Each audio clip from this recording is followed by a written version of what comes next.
Welcome to Mommy Space, the podcast for moms of all stages.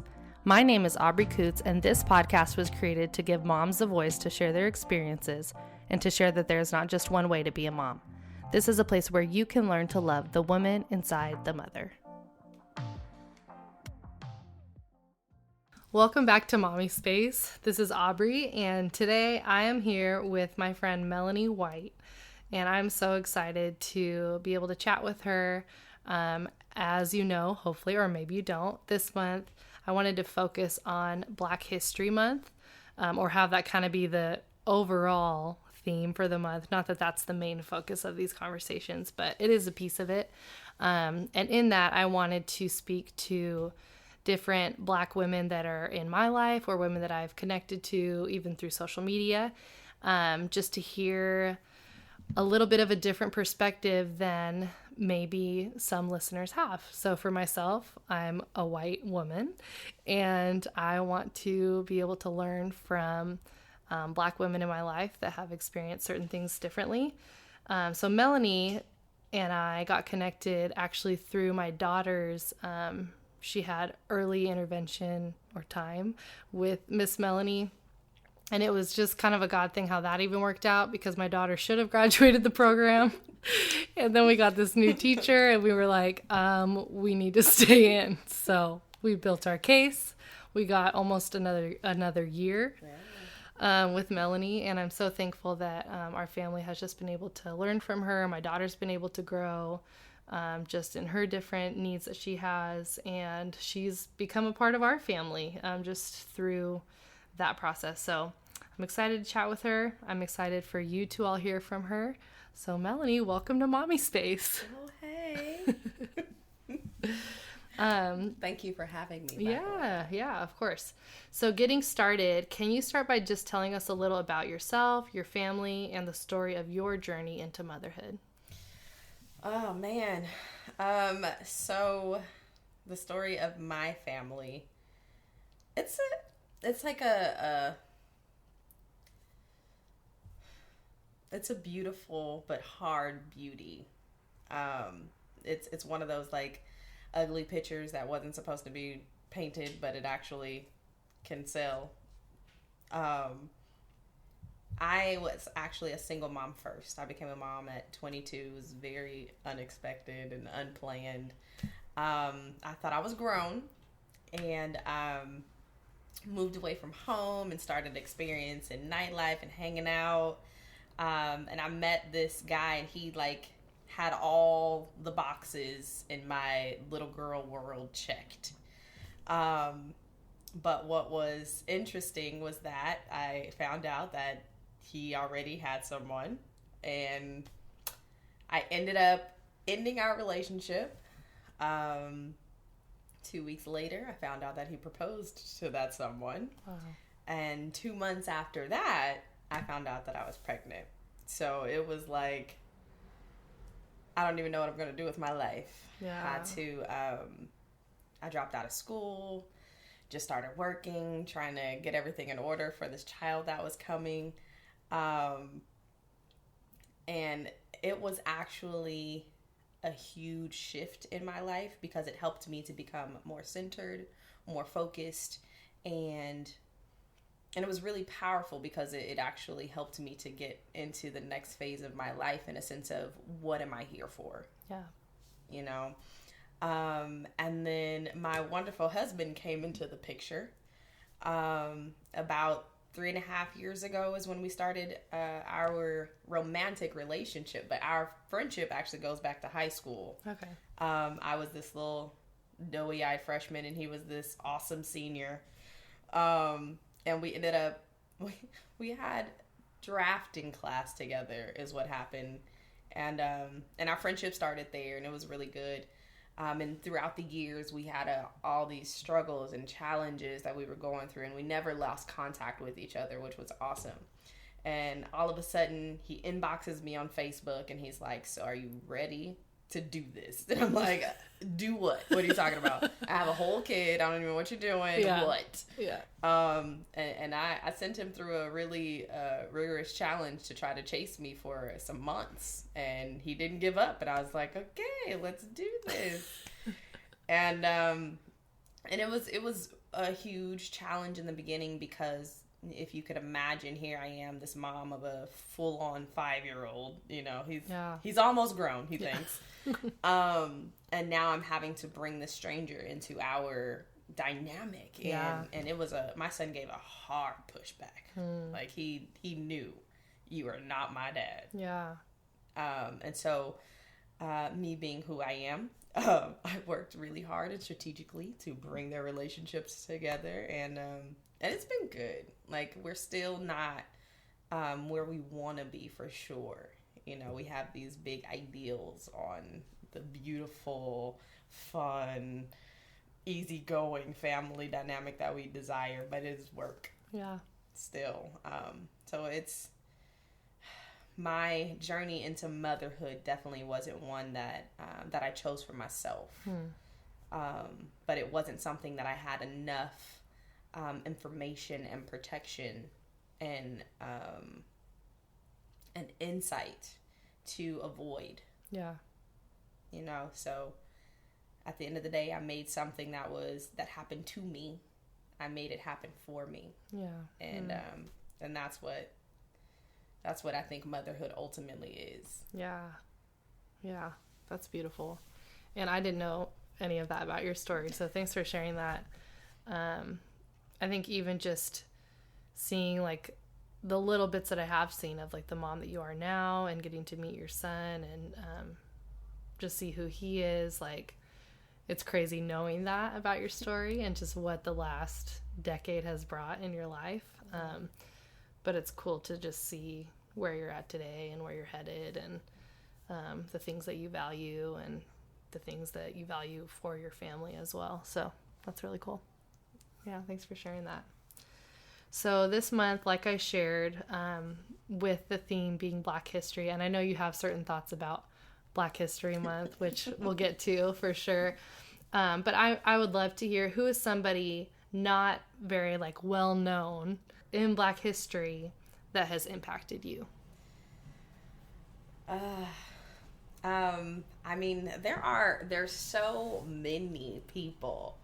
And I would say my number one person actually is my grandmother, because even though I only was with her for a short time,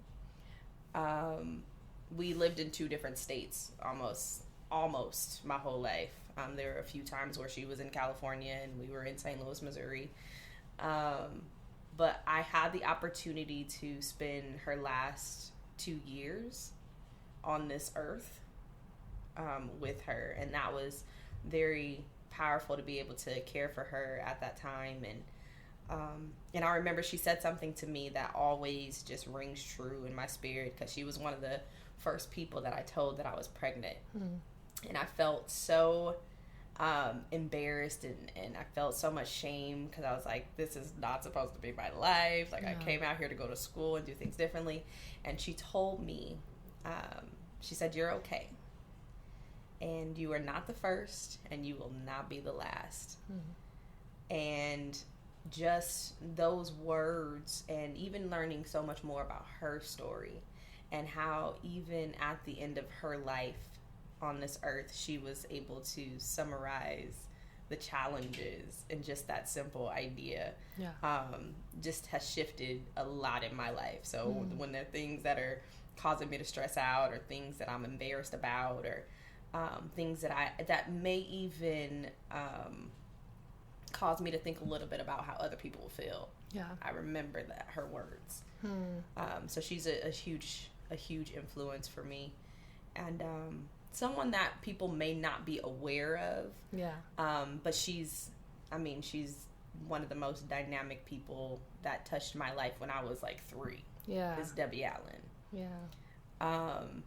And just to see her work, her creativity, to see how multifaceted she is, and her spirit and her energy, and I have this goal, like I'm always trying to reach for Debbie Allen. Like I don't know when, I don't know how, but I gotta reach at least her heels because she's amazing. Wow. She is creative beyond belief. What's like one of your favorite memories?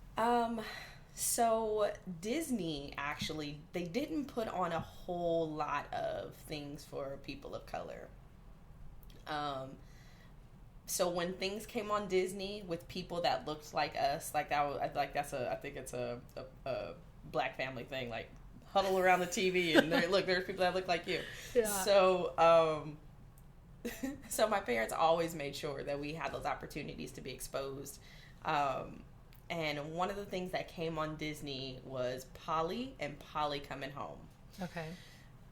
So there's a Pollyanna, which is the story about the little white girl Polly. And then here comes the black girl Polly. And it was like all this music and all this singing. And it was so, oh my gosh, it was just so electrifying. And I found myself always trying to like do the choreography and learn all the lines. And it's one of those things like I will still pop in that DVD today because I had to find the DVDs. Yes. So that way I can always replay it and show it to my son. And but that's the first introduction that I got to her. And I've watched everything that she's ever done. I just looked to see if it was on Disney Plus. It's not. That's, oh my God. Don't even get me started. First video, Pollyanna. This is our issue. This is why we are having this conversation. I was at a friend's, and that's the first thing I did when I saw she had Disney Plus. I was like, oh my gosh, is Polly and Polly coming home on there? And I looked and I was like, nope, not getting Disney Plus. It's not plus me. That's the problem. Yeah. Wow. Well, I will definitely look into that because that sounds like a great... It is worth it. Yeah. Disney Vault, actually. That's where I got the DVDs from. Okay. I'm always confused about the Disney Vault. I'm not really sure how it works. When they say, like, it's going in the vault, I'm like, what? Okay. Are you guys hiding the film? Like, why? Oh, man. Okay, well, going off of even that, and you saying, it's not Disney plus me, that's a good segue into my next question. But, and this is a very broad question, so expand, answer it however you'd like. What does your Blackness mean to you? It's so funny because that is coming up at a time when there's so... Like, you can clearly see the division in America because we can televise so much more, and you see people making that clear distinction as to where they stand, and some of the things that make me happy are seeing the Target commercials with more people of color and natural hair, and how they're saying, this is Black History Month, and it's a Target commercial. Yeah. 5 years ago, that was not happening. Right. And seeing Dove, I mean, just simple things, but it's things that that matter. So Blackness, my Blackness to me at one point meant something to be fearful of. It meant something to hide. It meant something that needed to be watered down. From the way that I speak to the way that I wear my hair to the way that I dress. To even the name that I have, because my parents wanted to make sure that I got a job, so it at one point it meant something that needed to be turned down, turned off, and hidden. Now that I have grown and I have learned and have so much more to learn, but now where I am, it's something to cherish, it's something to value, and it's something to be proud of and be loud and bold about. And it's everything about me. It's from the way that I see the world, to the way that I think, to the way that I even want to touch people's lives. And Blackness to me just means rich culture. It means love. Yeah. It means openness. And it means legitimacy. Yeah. What do you think have been some of the greatest joys for you of being a Black woman?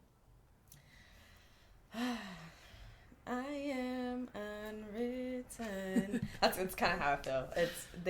I have yet to experience the level that I see. I think some of the biggest things that I have, some of the biggest challenges that I've faced and have gotten through is becoming a mother before I thought I was ready. Being able to live in consciousness beyond what my parents were able to give me. Because we grew up typical welfare family, you know, and so there are things that by default I wasn't supposed to experience, I wasn't supposed to achieve, but to be at a space where I'm not on welfare anymore, you know, to be at a space where I'm paying my rent, kind of, sort of, a little bit, most months, but I'm paying it, you know. Those little successes, that just means that I'm not living beneath my potential. I'm taking my family line to a higher level. Yeah. And even having the drive and the vision that I have, those things are success to me right now. Yeah. I think for all of us, like, where we've come from is a big part of shaping who we are. Absolutely. So I guess I'm just like curious, do you feel like some of those things were even instilled in you either by your parents or other people in your life growing up? Absolutely. Our parents always made sure that we had experiences. You know, it wasn't always about the money. It was just about understanding that you can because they did. You know, so making sure that even if we couldn't afford to take a trip, we still were able to watch a lot of things on TV.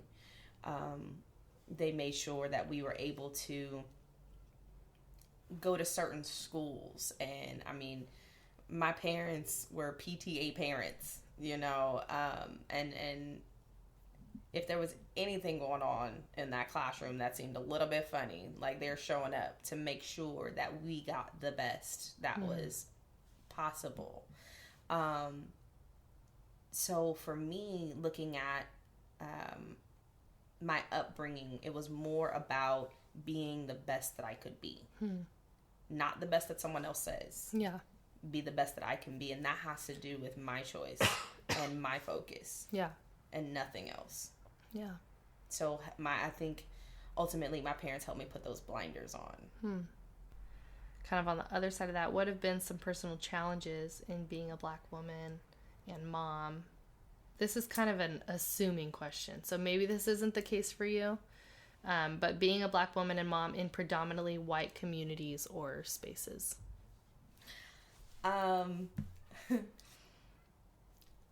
So what was really difficult was having my son when I had him. And I lived in, well, I conceived him in Missouri. And when I ran out of money after all this working that I'm doing, and it's not really being able to help me be sufficient, I ended up doing a road trip back to California. And literally 2 days after I got back into California, my son was born. Gosh. So, he came 3.5 weeks early. Guess that road trip wasn't his favorite. The challenge was being a young mom and being unprepared, seemingly, because people automatically assume you don't know. Yeah. And then I mean, I'm 30 years old, but I still have a baby face. So imagine how young I looked at 22, and now I have this baby, and people thought I was his big sister. And I'm like, no, he's mine. Yeah. And you can talk to me, you know? Right. So just little things showing up in the world and people automatically assuming that I am not qualified. And so that places a huge responsibility on myself to prove, like, no, I'm a good mom. Yeah. I know what's happening. I know what to do. Like, Yeah. I'm smart. And having to go to the doctor's office and not getting certain information and having to demand because I do know.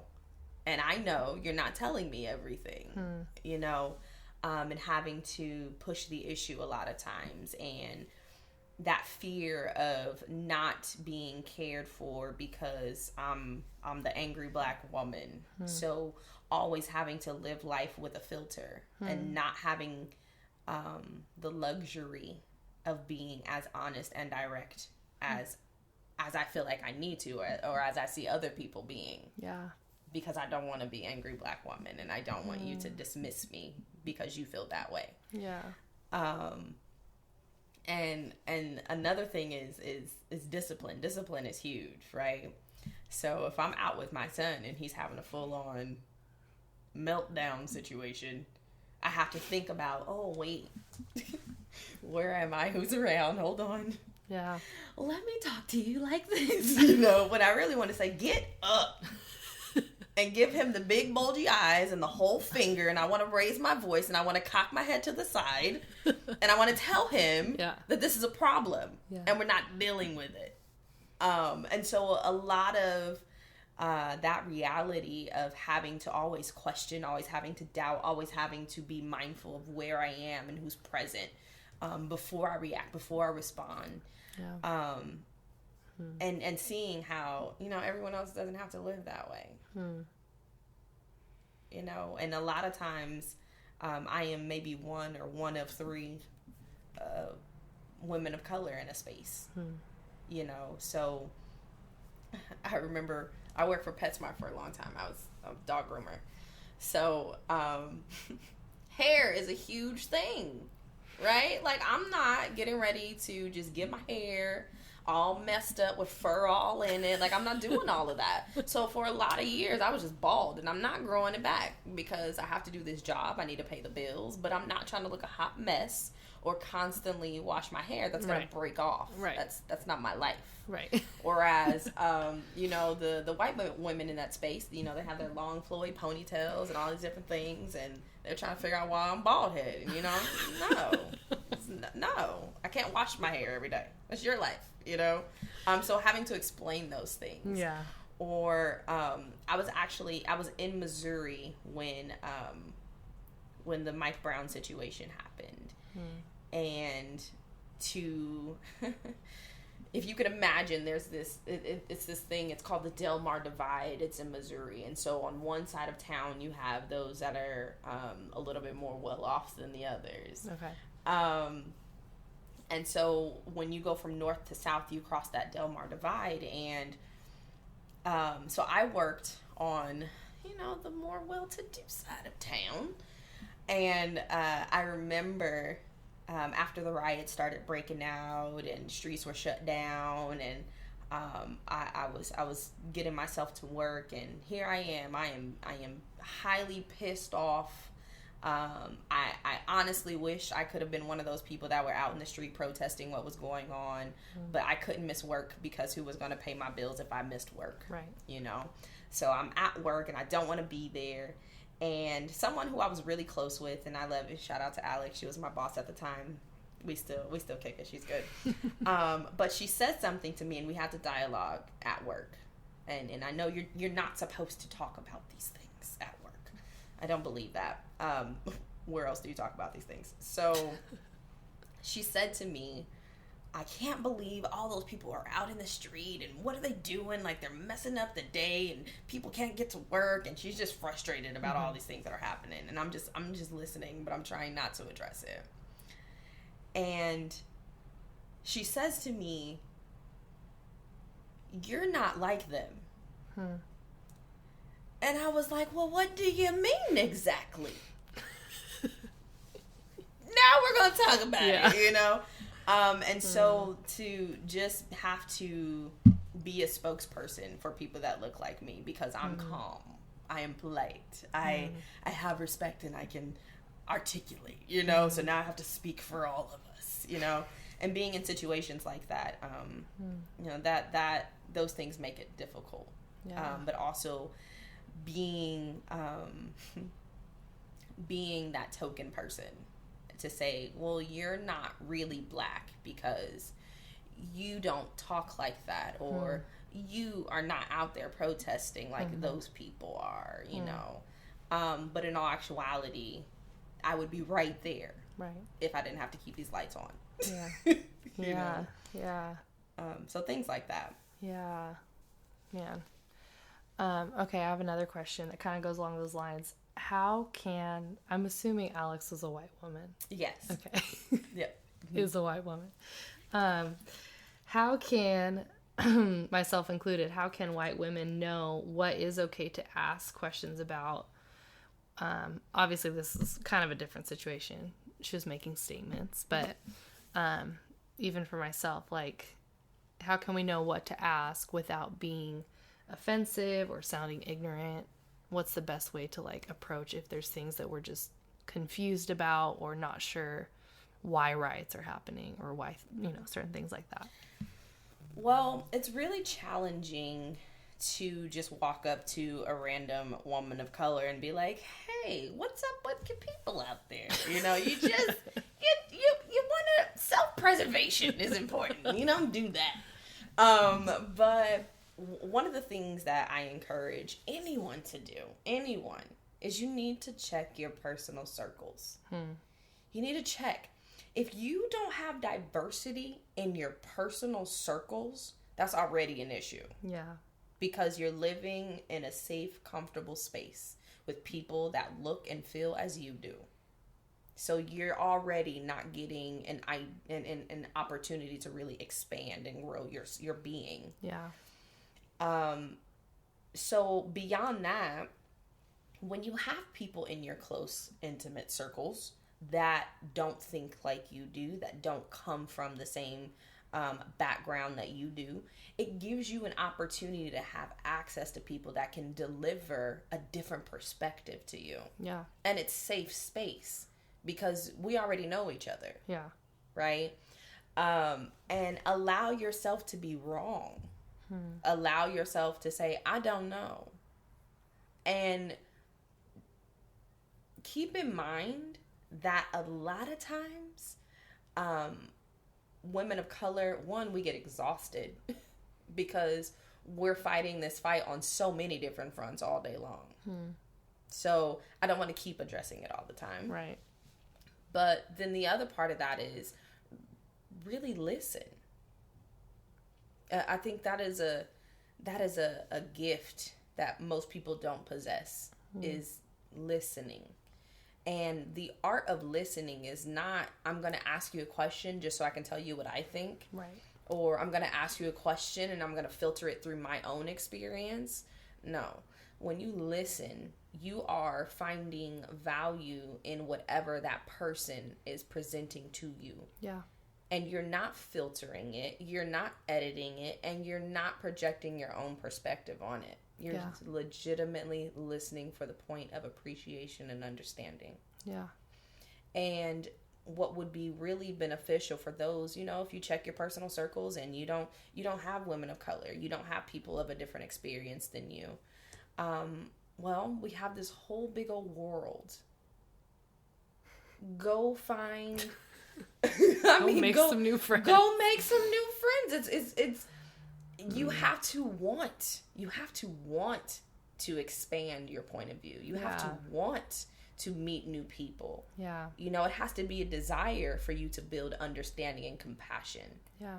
And if it's not a desire, well, that's your first problem. Yeah. And then we have this big old World Wide Web where all these things are uploaded, and there's a lot of things on there that are more factual than they used to be. Yeah. And if you just look up information and see what's happening in the world, you'll know. Yeah. Yeah, that's great. That's really good. Going off of that, are there any other things that women that are not of color could be thinking about and considering as we continue having conversations about race? Things to consider. things to be thinking about. Like, what do white women need to know that they don't? I shouldn't generalize. What do white women that don't have people of color in their lives or close community that they're talking to, or even just, I mean, people like myself, like most of my friends look like me, and I'm trying to shift that. I'm trying to have some more diversity within my circles, and I feel like that is beginning to happen. And I've learned a lot from a lot of close friends that don't look like me, and I'm thankful for that. But I think to speak or to answer it more generally, what are things that you think could be helpful for me or other white women to know or to be thinking about? Well, there is a huge difference between support and takeover. I think those are very, very important conversations to have, and things to keep in mind, because in the history of us in America, in the history of us working to progress in this society and under this government system, we need support. Our causes need your voice. Our causes need your understanding, but we don't need you to take over. And that, what that looks like is you giving to our charities. That looks like you helping us get our businesses established. Yeah. That looks like you passing laws that are in support of our liberties in this government system. And not feeling like, let me save everybody. Let me start a school and bring all the people of color there and help support them. No. That's not what we're asking. That's not what we need. And in actuality, that's again not understanding the value that we have within our own culture, within our own people, and the power that we have within our own culture and within our own people. Yeah. We can do it ourselves. Yeah. We just don't have the same liberties. And we haven't had the same benefits. Yeah. And thanks for giving an example of practically what that can look like to support and not take over. That's a good reminder to me. Even like recently I was thinking about, like, this is such a small thing, but hair products. Like, I buy my kids' hair products at Target because it's easy. It's a one-stop shop. We love Target. Hey. Which, I mean, I am a fan of Target. Let's be real. Oh, for real. But I was thinking about that. Like, I do, even, through social media, like, I follow several small businesses of Black people making hair products for Black people. Yep. They probably know what's up. Yeah, maybe just a little bit. Just a little bit. They probably know what's working, Yeah. But even just as you said, that is a good reminder to me. And I know sometimes I'll see through different, accounts and things like that I follow of different small businesses. It's like, hey, support these businesses. Like, support these people that are trying to make it. Yeah. And maybe they're not as big or not as well known. But that's a really good practical reminder to me. It is. And if you think about it, so with my example of support versus takeover, here it is. We are, as women of color, trying to find ways to support ourselves and our hair care needs. So all these people of color start to come out to the forefront with these products. Now we have main hair care lines that have never even thought about us. Yeah. For however many years they've been established. And now they're like, oh, natural hair is a thing? Oh, let's put some products together, And it's like, I'm good, So just things to really think about, like, see it for what it really is. Yeah. Yeah. For somebody that wants to learn more about Black culture, Black history, even racial injustices still today, what are some practical steps in learning more? Man, there's so much in books and I know that we're in this information age and everything is in technology, but there's so much in books and law books. Even if you don't want to be a lawyer, you don't have to be. Yeah. But you can access law books and see just the laws that are in place. See how laws have changed over time, and you can understand how then the system has been built to work against people of color.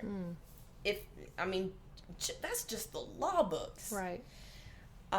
So reading and educating yourself on history starts with law. You can look up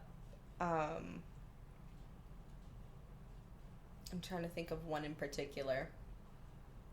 I know Webster's been around forever, but even that dictionary, looking up old dictionaries and seeing how over time words have changed, even that defines people of color. Yeah. And it's funny because I was listening to this speech, and they were talking about how people of color, how our names have changed over, like, pretty much like every 50 years they give us a new name, as if we're this puppy. Like, I'm gonna call you fruit today. I'm gonna call you Cocoa Puff. I feel like Cocoa Puff. Like, how do you just change our identity that you're trying to give us? And we're the only ones. Why is that? Like, ask. Why is that? You know? Okay, let's go through these history books. Let's go through this dictionary. Let's go through the law books, because legally, what do we call this group of people? And so just reading is fundamental, is what they say. Yeah. And another thing is showing up to different events. You go to your church. Don't go to your church. Go to the Black church. Go see what that experience is like. You know, not all Black churches, but go experience it. See what the differences are. Yeah. Don't just assume you know. Right. And at the end of the day, it's just pushing yourself out of your comfort zone. Put yourself in different situations with different people and see what you can absorb. Really. Yeah. Just being open and being present. Yeah. I love that.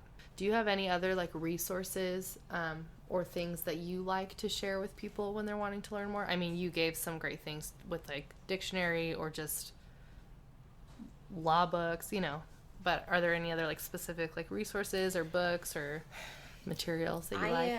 I'm a huge James Baldwin fan. Okay. I know his documentary finally came out a couple of years ago. We finally want to start talking about James Baldwin. But he is a huge staple in our academic world. And he's really famous for his speech and debates. Okay. During the time when they're still trying to figure out what to do with us after the civil rights movement. And so he would be a good person to follow. He's written all kinds of books. Some of his books have been turned into plays. Wow. But a lot of his speech, a lot of his debates, you can pull those things up on YouTube even. Okay. I am a huge fan of Julia Hare. She's another woman who was a part of the civil rights movement. She's dynamic. Her and Maxine Waters are the future me's, in two parts. So following her, she's written books. She also does a lot of public speaking. And another thing that I draw from are speeches. I love reading speeches. Yeah. I'm trying to remember the title. It's Speeches by African Americans. Okay. But it's a whole compilation of speeches by Frederick Douglass, by people that you wouldn't even know. Some of them don't even have a name. It's a runaway slave, and just hearing their experiences and their stories. Yeah. I love reading. I love reading, and I love hearing speeches. Like, those are my favorite things. Yeah. Because words are so powerful. And if you sit and you digest someone else's experience, and you just legitimately breathe it in, it gives you a bigger picture about what the world was and where it is, and where ultimately we need to get to, because some of these things are the same arguments that have been since the ending of slavery. Right. I'm not familiar with like any of those names of the people you shared, so I'm like excited to just dive in and throw in my headphones, just have it going all day. So thanks for sharing that. I'm excited to look at some of those people. And I've loved that you have kind of said, like, this is who I want to be, and I want to be like my grandmother, and I want to be like her, and her, and her. So all that being said, I'd love to ask one last question, which I feel like you'll have a great answer for. So much pressure. And it is a big question, so if you need a second, no worries. What is the legacy that you want to leave for your children? Man. Yeah, that's thick. That's a very thick question. It is. Because one, I believe legacy evolves over time. Yeah. So today, what would you say? Let's narrow this down. So today, the legacy that I want to leave for my son / future children, amen, put that in the universe, I think is one of power and self-identity. We're living at a time when you think we'd be further along in the world, and then something else ridiculous happens, and you're like, man, we're still in the 40s, you know?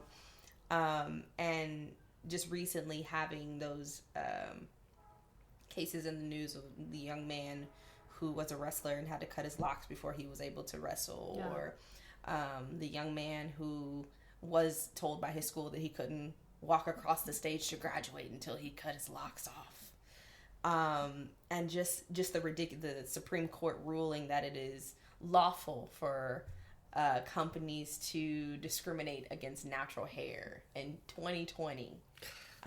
And here it is. I have this little brown, dark skin, loudmouth, opinionated boy with locks. And I don't want him to change any of it.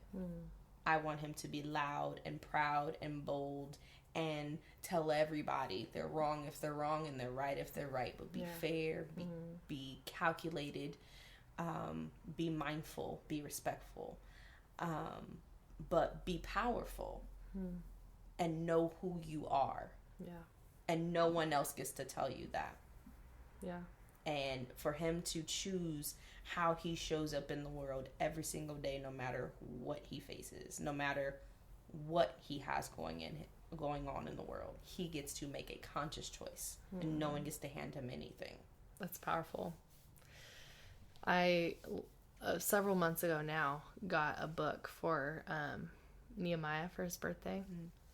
Called A Boy Like You. Have you read that one? Yep. The first time I read it, I bawled. I'm kind of weepy, but I was just like, man, this is such a good book. Like, and I'll put the link in the show notes, so everyone go buy this book. But I just loved, like, it just reminded me of kind of the things that you were saying, where it's like, no, the world needs a boy like you. Like, don't change who you are. And every time I read it, I'm like, oh, even though my boys drive me crazy, even though the days are so long and I'm so tired, the world needed a boy like you. So that's beautiful. Like, I love hearing that and hearing the legacy that you want to leave for your son and future children. And thank you for adding that in. They're coming.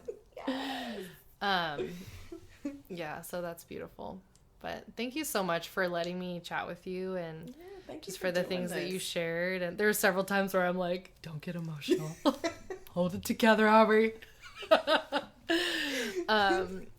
I'm excited to just share this with other people listening. So thanks. Yeah, thank you. Yeah.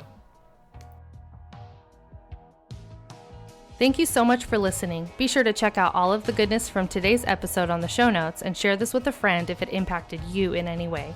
You can also leave a review on iTunes so other mamas can join in the movement of loving the woman inside the mother.